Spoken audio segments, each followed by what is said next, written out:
సిద్దిపేట జిల్లా హుస్నాబాద్ సబ్స్టేషన్ సమీపంలో కరీంనగర్ రహదారిపై ప్రభుత్వ డిగ్రీ కళాశాల విద్యార్థుల రాస్తారోకో చేశారు.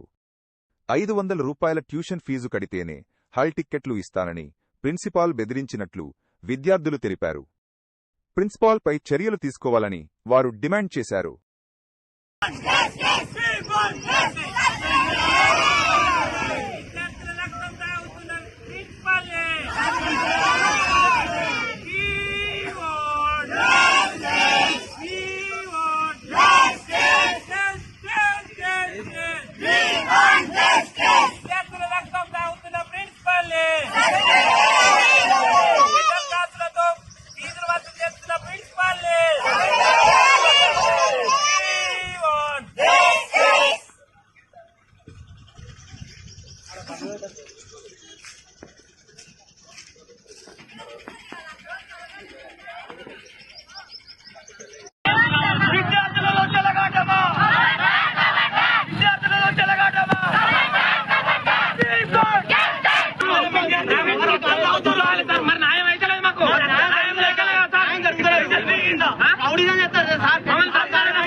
హుస్నాబాద్ డిగ్రీ కాలేజ్ స్టూడెంట్ నా సెకండ్ ఇయర్.